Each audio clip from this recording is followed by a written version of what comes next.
You're listening to Extinction Radio FM. Listen to the podcast at extinctionradio.com. Well, how did you connect the dots then to near-term human extinction, Gail? Well, I came at it kind of a funny way, I think, compared. A lot of people seem to come at it from peak oil perspective or climate change and other issues like that. But I guess I saw an inconvenient truth when it came out, which I think was 2005, and it didn't really. It was at the back of my mind, but it didn't really worry me very much because I had that whole 2100 meme in my mind, and I thought, well, I'll be dead then. My children will be dead then. Even any grandchildren I might have probably will be pretty old by then. So it didn't worry me. And but then suddenly it was 2008, and I've been planting lots and lots of trees, and so I love trees anyway, and I watch them. And it was in the summer of 2008 when I suddenly realized that it'd been quite dry, and I think it was August, and all the leaves on the trees, the deciduous trees, they just drooped. They were hanging straight down. I'd never seen anything like it. And it really frightened me because when you have a smaller plant and the leaves droop like that, it doesn't matter how much water you give it, it's dead.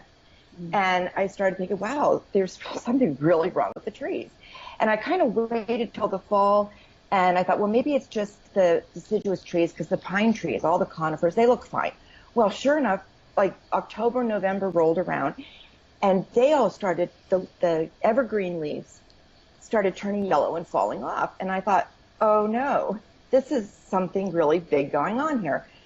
So I immediately assumed it had to be climate change because anything that's going to kill every species of tree you can see, it has to be a pretty major disruption. Yeah. So I started at that point reading everything I could find about climate change, and at that time there weren't so many resources, but I went online and I started reading Joe Rome's Climate Progress blog and Real Climate and anything I could find, and I started writing to a lot of scientists, asking them questions. And my big question was, when the climate changes, doesn't that mean there will be mass extinctions? And it's really amazing how many people sort of didn't answer that question.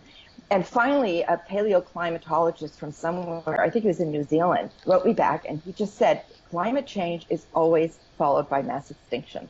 And I looked at that sentence and I thought, well, that's kind of what I thought.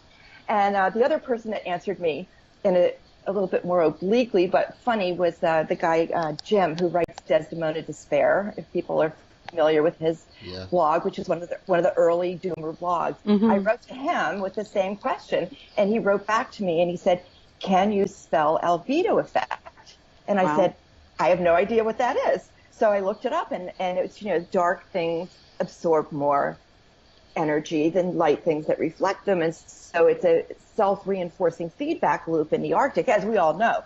But back then, 2008, 2009, I never heard of that. And so the inexorable, unstoppable nature of it, that's what he was saying to me. Can you spell albedo effect, dummy?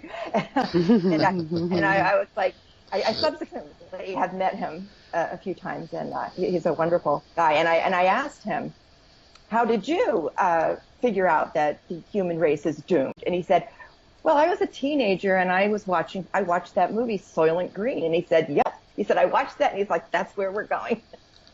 I thought that's amazing to be a teenager and see that movie, which of course now is a cult classic.